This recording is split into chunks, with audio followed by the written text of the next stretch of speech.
Welcome to the deep dive. Today we're locking in on 1861. Right. A year that really wasn't a slow drift into war. No, not at all. It felt more like hitting an accelerator, didn't it? A sudden, almost radical shift. Exactly. And we're trying to move beyond, the standard battlefield stories for a minute. We want to find those specific moments, maybe the surprising details, personal choices, symbols, even legal tricks that tip the scales. That moved the country from, desperate political talks to actual revolution. We're drawing on some really deep source material here, looking at those chaotic months right before and just after the shooting started. Yeah, our mission, if you like, is to try and grasp that irresistible momentum that seemed to just take over. Walt Whitman talked about that sonorous voice ringing across the continent, right? Capturing that feeling. He did. And the question is, how did that old, compromised America shatter so fast? And give birth to what people started calling America's second revolution. So to really see that pivot, I think we need to start, maybe surprisingly, not in Washington. But down in Charleston Harbor, December 1860. Right, where the whole crisis felt kind of embodied in one person, Major Robert Anderson. The tension there must have been unbelievable. Oh, absolutely. Anderson himself was a Southerner, grew up with slavery. But his staff, very different. You had people like Captain Abner Doubleday. A New Yorker, a radical, voted for Lincoln, apparently even liked being called a black Republican. Quite the mix. And Anderson's job was to hold Fort Moultrie, which he quickly saw was, basically impossible to defend. So he makes this incredibly decisive move on a cold night, clear apparently. Boats moving across the harbor, swift and almost silent, the sources say. Moving the whole garrison men, weapons, supplies, everything to the much stronger Fort Sumter out in the harbor. Totally secret operation at the time. And the North just erupted, didn't they? Yeah. They saw it immediately as the first real blow, the first act of resistance. That move definitely sent a jolt through the North.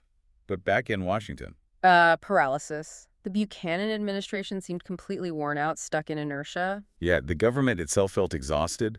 But the plotting and the lobbying. Oh, that was running 24/7, nonstop. And the sources make it clear where the real action was happening. Not always in the official buildings. No, it was over breakfast at the Willard Hotel, wasn't it? That was the hub. The nerve center for both secessionist plans Yeah. and, I guess, those last gasp Union compromise efforts. Speaking of compromise, tell us about that final big attempt. Senator Crittenden's plan. The Crittenden Compromise. It really was the final Hail Mary, wasn't it? Absolutely. He put forward 6 constitutional amendments trying to somehow hold things together. And the key parts were? Well, reinstating the old Missouri Compromise line was one, but crucially, also permanently blocking Congress from ever abolishing slavery in the states where it existed. So guarantee slavery forever to save the Union. That was the essence. Pretty much. But when you look at the sources, you see why it was doomed. The sheer economics involved. It's staggering. We have to really get our heads around the value tied up in enslaved people as property. 4 million people, valued at over $2 billion. $2 billion in $1860. I mean, that's more than all the country's factories and railroads put together. So the Southern economy wasn't just helped by slavery. It was slavery in a fundamental economic sense.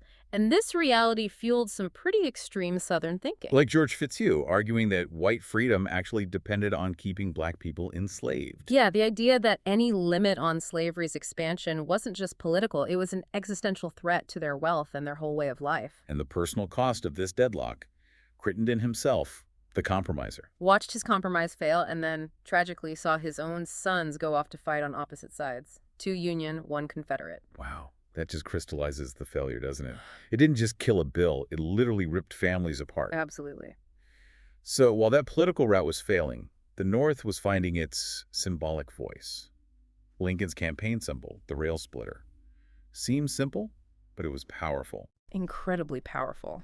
And clever, because it was sort of a quiet cultural attack. How so? It tapped into the whole image of the West, hard work, independence, the dignity of labor, the self-made man. Right. And by celebrating that. They were implicitly criticizing the stereotype of the Southern planter, the aristocrat living off enslaved labor, seen as indolent. It was subtle, but effective. And that idea of mobilization, of action, wasn't just symbolic. It became physical with the wide awakes. Yeah, that's a fascinating phenomenon. Start with just 5 clerks in Hartford, apparently. 5 dry goods clerks. And it became what? A massive semi-military movement, 500,000 members by 1860. And the descriptions are chilling. Black capes, military hats. Marching in perfect silence by torchlight, sometimes carrying axes. The sources mention a journalist warning, "Quiet men are dangerous." It's like a volunteer army rising up before the war even officially began. Exactly. A real grassroots mobilization. Meanwhile, in the South, the mobilization was driven more by, well, fear and paranoia. Particularly in places like Texas, the sources detail horrific vigilante violence. Stemming from fears of abolitionist plots, arson uprisings. Yeah, after some suspicious fires, there was mass paranoia. Hundreds of enslaved people are rounded up, tortured. It was brutal. And this escalating violence, this polarization, it was changing minds even among hardcore Northern abolitionists, wasn't it? It really was. Think about William Lloyd Garrison. This is a man who publicly burned the Constitution, called it a covenant with death, utterly rejected the political system. They're radical. But then he sees a company of the West Boston Wide Awakes marching, 200 black men marching in uniform. He wrote that his heart leaped. He started to see that maybe this conflict, this thing he hated, might actually be the only way to achieve real freedom. That's a profound shift. And that sense of conflict spreading wasn't just on the coasts. By spring '61, things were heating up out west, too. Absolutely. Missouri became a critical flashpoint, St. Louis specifically. Because of the arsenal. All those weapons. Exactly. The U.S. arsenal there had something like 60,000 muskets. If the secessionists grabbed those, Missouri might have been lost to the Union right there. But they didn't get them.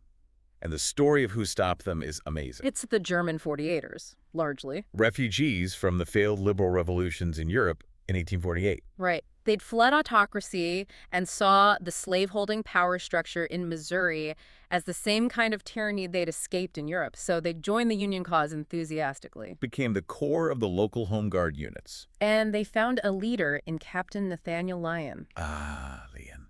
Described as aggressive, red-bearded, a fierce anti-slavery fanatic. Definitely not someone for compromise. He, along with these German volunteers, acted fast, secured the arsenal, and then dealt with the pro-secession state militia. Surrounded them at Camp Jackson, forced their surrender. It was a quick, decisive action that basically saved Missouri for the Union early on. Really crucial. And the war's impact reached even further west, didn't it?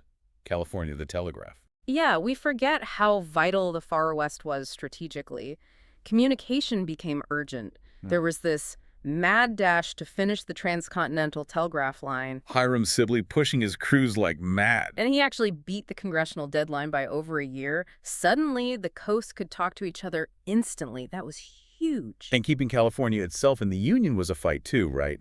Strong Southern sympathies there. Very strong. People like Thomas Starr King, the preacher, and Jesse Fremont were working tirelessly to keep the state loyal. So the telegraph connects the nation physically. But maybe the most revolutionary connection, the one that changed the meaning of the war, happened at Fortress Monroe, Virginia. May 1861, yes. The contraband decision. Tell us about those first three men. Frank Baker, Shepard Mallory, and James Townsend. They were enslaved men whose owner, a Confederate Colonel Mallory actually, was using them to build Confederate defenses. They escaped. Rowed a boat to the Union-held Fortress Monroe. Seeking protection. And the Union commander there, General Benjamin Butler. He was a lawyer before the war, a sharp one. And he faced a dilemma. The Fugitive Slave Act technically required returning them. But Virginia was in rebellion. So Butler comes up with this brilliant legal argument. He says, since the Confederates are using these men as property for war purposes... They're essentially military supplies, tools of war. Exactly. They are contraband of war. And therefore, the Union Army could seize them. And not return them. This was revolutionary. Before this, Union officers often did return runaways. Butler's decision created the first official pathway to freedom sanctioned by the U.S. military. The word contraband just exploded into use, didn't it? Instantly. It signaled that the war was already becoming about something much bigger than just preserving the Union as it was. That shift from legal arguments to this raw, emotional outpouring, it happened so fast after Sumter. Nothing shows that like the story of Elmer Ellsworth. Lincoln's young protege. He was a celebrity, really, commander of the flashy New York Fire Zouaves. Very known for their colorful uniforms and drill routines. So Virginia secedes. Ellsworth leads one of the very first Union advances across the Potomac into Alexandria. And he sees this huge Confederate flag flying over a hotel, the Marshall House. He rushes in, tears it down himself.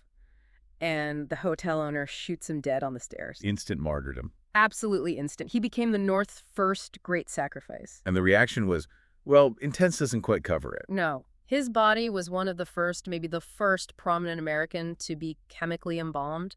It allowed for this extended public viewing, turning him into this symbol of perpetual sacrifice. And people were clamoring for relics. Unbelievably so. Pieces of the flag, bits of the blood-stained floorboards, sold, the sources say, for more than their weight in gold. It was a national outpouring of grief and patriotic fervor. That collective feeling, that unity born out of crisis, it seemed to change how people even saw the country or the flag itself. Completely. Ralph Waldo Emerson, the great thinker, he was amazed by it. He called it a whirlwind of patriotism. Creating a hearty union that just smashed the old compromises. Yeah, and he specifically noted how the flag changed. Before, it was mostly a military thing, an official symbol. But after Sumter, suddenly it was everywhere, flying from houses, from storefronts, from churches. It became deeply personal, a symbol of this new, unified, fighting North. and Lincoln finally gives this new reality, this transformed purpose, its defining words in his message to Congress on July 4th, 1861. Right. He's laying out the stakes, justifying the war effort, and his language is so important. He talks about the core purpose of American government. Yes, he says its leading object is to lift artificial weights from all shoulders, to clear the paths of laudable pursuit for all. Which is powerful in itself. Oh. But there's a detail in the drafting process that's really telling, isn't there? There is. The sources show that an early draft used the phrase, an even start for everyone. That he changed it. He deliberately crossed out even and wrote an unfettered start. Unfettered, meaning free from chains, free from bondage. It's a direct signal, isn't it? Even that early. It's an unmistakable nod towards the plight of the enslaved. It shows the war's aim was already evolving in his mind, beyond just restoring the Union, towards something more profound. It's just incredible when you track that journey over only about 6 months. From Major Anderson, a Southerner, rowing secretly to Fort Sumter, trying to hold on to a fragile peace. To Lincoln in July, defining the entire struggle as being about creating an unfettered start for all people. It's astonishingly rapid change. It truly was a revolution happening in real time, sparked by chaos, but quickly gaining this powerful ideological direction. That first shot at Sumter didn't just start a war. No, it unleashed something much deeper, a fundamental break. It reminds me of that quote from William Seward, Lincoln's Secretary of State. He said it to a Union colonel in 1862, looking back. Ah, yes, the quote about the timing. He said, "The Emancipation Proclamation was uttered in the first gun fired at Sumter." And we have been the last to hear it. Such a powerful observation about the inevitability of it all once the conflict began. It really leaves you thinking, doesn't it? Yeah. About what it takes for millions of people, almost all at once, to decide. To decide that it's worth risking everything, as the source puts it. Risking everything on a vision for the future. Even if that vision means tearing down the very institutions they initially thought they were fighting to preserve, what flips that switch?